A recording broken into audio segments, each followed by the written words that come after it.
ಯಶ್ ಅವರು ಕೂಡ ಮತಕ್ಷೇತ್ರಕ್ಕೆ ಬಂದು ಹಕ್ಕು ಚಲಾವಣೆಗೆ ಅಂತ ಬಂದಿದ್ದಾರೆ.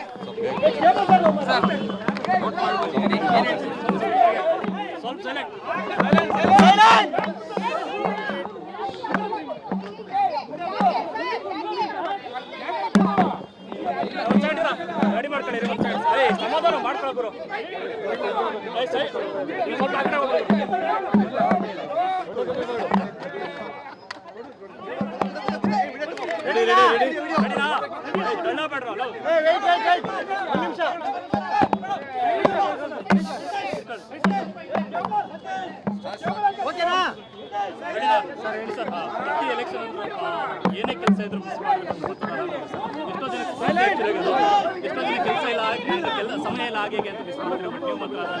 ಇಲ್ಲ ಇಲ್ಲ ಅದು ಕರ್ತವ್ಯ ಅಲ್ವಾ, ನಾವೆಲ್ಲರೂ ವೋಟ್ ಮಾಡಲೇಬೇಕು. ಸ್ಫೂರ್ತಿ ಅಂತೇನಿಲ್ಲ, ಅದು ನಮ್ಮ ಹಕ್ಕು, ನಾವೆಲ್ಲರೂ ವೋಟ್ ಮಾಡಲೇಬೇಕು. ಐ ಥಿಂಕ್ ಅದು ನಾವು ಅಭ್ಯಾಸ ಮಾಡ್ಕೊಂಡ್ಬಿಡ್ಬೇಕು. ಯಾವಾಗಿಂದ ವೋಟಿಂಗ್ ನಿಮ್ಗೆ ಬಂದಿರುತ್ತೋ ನಿಮ್ಮ ಡಿಸಿಷನ್ಗಳು ನೀವು ತಗೋತಾ ಇರಬೇಕು. ಪ್ರತಿ ಹಂತದಲ್ಲೂ ನೀವೇನು ತಗೊಂಡಿದ್ರಿ ಆ ಡಿಸಿಷನ್ನು ಅಬ್ಸರ್ವ್ ಮಾಡಿ ಕಲಿತಾ ಹೋಗ್ಬೋದು, ಮೆಚೂರ್ ಆಗ್ತಾ ಹೋಗ್ಬೋದು. ಈ ಬಾರಿ ಸರಿ ವೋಟಿಂಗ್ ಪರ್ಸೆಂಟ್ ಇಲ್ಲಿ ತನಕ ಆಗಿರೋ ಟಿಲ್ ಸಮಯ ತನಕ ಚೆನ್ನಾಗಿ ಆಗ್ತಾ ಇದೆ ಅಂತ ಹೋದ್ ಸರಿ ಹೋಲಿಸ್ಕೊಂಡ್ರೆ ಗುಡ್, ಒಳ್ಳೇದು. ವೋಟಿಂಗ್ ಜಾಸ್ತಿ ಆಗಬೇಕು, ಅವೇರ್ನೆಸ್ ಜಾಸ್ತಿ ಆಗಿದೆ ಅಂತ ಅರ್ಥ. ಐ ಥಿಂಕ್ ಎಷ್ಟು ವೋಟಿಂಗ್ ಆಗುತ್ತೆ ಅಷ್ಟು ಒಳ್ಳೇದು. ಯಾಕಂದರೆ ಎಲ್ಲರ ಅಭಿಪ್ರಾಯಕ್ಕೂ ಪ್ರಜಾಪ್ರಭುತ್ವದಲ್ಲಿ ಬೆಲೆ ಇರಬೇಕು. ಕೆಲವೊಮ್ಮೆ ಏನಾಗುತ್ತೆ, ಸ್ವಲ್ಪ ಜನ ಮಾತ್ರ ಮಾಡಿರ್ತಾರೆ, ಇನ್ನು ಮಿಕ್ಕಿದವ್ರ ಅಭಿಪ್ರಾಯ ಏನಿರುತ್ತೆ ಅಂತ ನಮಗೆ ಗೊತ್ತಾಗೋದೇ ಇಲ್ಲ. ಸೊ ಎಲ್ಲರೂ ಮಾಡಿದಷ್ಟು ಒಳ್ಳೇದು. ಪ್ರತಿ ವರ್ಷ ಈ ವರ್ಷನೂ ಹಿರಿಯರು ಫಸ್ಟ್ ಸೀನಿಯರ್ ಸಿಟಿಸನ್ಸ್ ಇರುವಂತ ಆ ಒಂದು ಕೇರು ಅಥವಾ ಕನ್ಸರ್ನ್ ಇನ್ನು ಯಂಗ್ಸ್ಟರ್ಸ್ ಅಲ್ಲಿ ಬರ್ತಾ ಇಲ್ಲ ಅನ್ನೋದು ಸಾಮಾನ್ಯ ಕಂಡು ಬರ್ತಾ ಇದೆ. ಮಾಡ್ತಾರೆ. ಲಾಸ್ಟ್ ಟೈಮ್ ಹಿಂಗೆ ಹೇಳ್ತಾ ಇದ್ರೆ, ಆಮೇಲೆ ಪರ್ಸೆಂಟೇಜ್ ಜಾಸ್ತಿ ಆಯಿತು. By the end of the day ಅದ್ರ ಬಗ್ಗೆ ಮಾತಾಡ್ಬೋದು ಅಂತ. ಲೋಕಸಭಾ ಎಲೆಕ್ಷನ್ ಯಶ್ ಅವರ ಕನಸಿನ ಭಾರತ ಹೇಗಿರ್ಬೇಕು ಅಂತ ಆಸೆ? ಏನು ಸಿಂಪಲ್, ಸರ್ಕಾರ ಮಾಡೋ ಕೆಲಸ ಸರ್ಕಾರ ಅಚ್ಚುಕಟ್ಟಾಗಿ ಮಾಡಬೇಕು, ಜನಗಳು ಮಾಡೋ ಕೆಲಸ ಜನಗಳಿಗೆ ಮಾಡಕ್ಕೆ ಬಿಡಬೇಕು. ಅಷ್ಟೇ ಅಲ್ವಾ ಗವರ್ನೆನ್ಸ್ ಅಂತ. ಸರ್ ಇಲ್ಲಿ ತನಕದ್ದು ಚೆನ್ನಾಗಿದೆ ಅಂತ ಅನಿಸ್ತದೆ ಸರ್, ನಿಮ್ಗೆ ತೃಪ್ತಿ ಕೊಡಿ. ಕೆಲವು ಡಿಪಾರ್ಟ್ಮೆಂಟಲ್ಲಿ ತೃಪ್ತಿ ಇರ್ಬೋದು, ಕೆಲವು ಇರಲ್ಲ.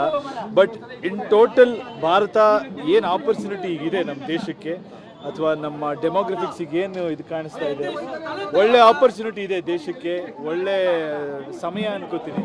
ಯಂಗ್ಸ್ಟರ್ಸ್ ಪರ್ಸೆಂಟೇಜ್ ಎಲ್ಲ ನೋಡ್ತಾ ಇದ್ರೆ ಜಗತ್ತಲ್ಲಿ ಭಾರತ ಇವತ್ತು ಒಳ್ಳೆ ಸ್ಥಾನದಲ್ಲಿದೆ. ಇದನ್ನು ಉಪಯೋಗಿಸ್ಕೊಂಡು ಮುಂದಕ್ಕೆ ಹೋಗ್ಬೇಕು ಅನ್ನೋದು ಚಿತ್ರರಂಗದ ವಿಚಾರವಾಗಿ ಸರ್. ಇವತ್ತು ಏನು ಮಾತಾಡ್ತೀರಾ? Development of India. So how can I elaborate this? You need half an hour or 1 hour program maybe.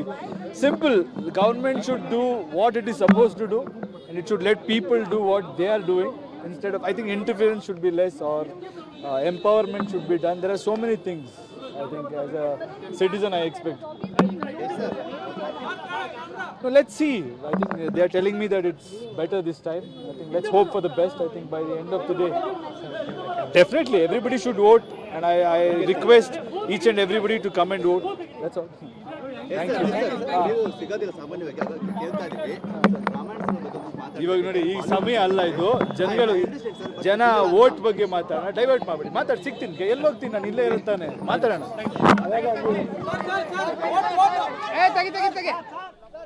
ನಟ ಯಶ್ ಅವರು ಈಗಷ್ಟೇ ಮಾತಾಡ್ತಾ ಇದ್ರು, ಪ್ರತಿಯೊಬ್ಬರು ಕೂಡ ತಮ್ಮ ಹಕ್ಕನ್ನು ಚಲಾಯಿಸಬೇಕು, ಅಭಿವೃದ್ಧಿಯತ್ತ ಭಾರತ ಸಾಗಬೇಕು, ಭಾರತದ ನಿರ್ಮಾಣ ಚೆನ್ನಾಗಾಗಬೇಕು ಅಂತ ಹೇಳಿದ್ರೆ ನಮ್ಮ ಹಕ್ಕನ್ನು ನಾವು ಚಲಾಯಿಸಬೇಕು ಅಂತ ಹೇಳ್ತಾ ಇದ್ರು. ಅದೇ ರೀತಿ ನಿರ್ದೇಶಕ ಪ್ರೇಮ್ ಹಾಗೂ ಅವರ ಪತ್ನಿ ರಕ್ಷಿತಾ ಪ್ರೇಮ್ ಆದಿಯಾಗಿ ಅನೇಕ ಸ್ಯಾಂಡಲ್ವುಡ್ನ ದಿಗ್ಗಜ ನಟರೇ ಇವತ್ತು ತಮ್ಮ ಜವಾಬ್ದಾರಿಯನ್ನು ಮರಿತಾ ಇದ್ದಾರೆ. ಆ ಮೂಲಕ ಅಭಿಮಾನಿಗಳಿಗೂ ಕೂಡ ಒಂದು ಸಂದೇಶ ಕೊಡ್ತಾ ಇದ್ದಾರೆ, ನೀವು ಬರೀ ನಮ್ಮ ಚಿತ್ರ ನೋಡೋದಲ್ಲ, ನಿಮ್ಮ ಹತ್ತಿರದ ಮತಗಟ್ಟೆಗಳಿಗೆ ಹೋಗಿ ಮತವನ್ನು ಚಲಾಯಿಸಿ ಉನ್ನತ ಹಾಗೂ ಸದೃಢ ಭಾರತದ ಬುನಾದಿಯನ್ನ ಹಾಕೋದಕ್ಕೆ ನೀವು ಕೂಡ ಕೈ ಜೋಡಿಸಿ ಅನ್ನೋ ಸಂದೇಶವನ್ನು ಕೊಡ್ತಾ ಇದ್ದಾರೆ. ಇನ್ನೊಂದು ಕಡೆಗೆ ವಿದೇಶಗಳಿಂದ ಕೂಡ ಬಂದು ವೋಟ್ ಮಾಡ್ತಾ ಇದ್ದಾರೆ ಜಾಗೃತ ಮತದಾರರು.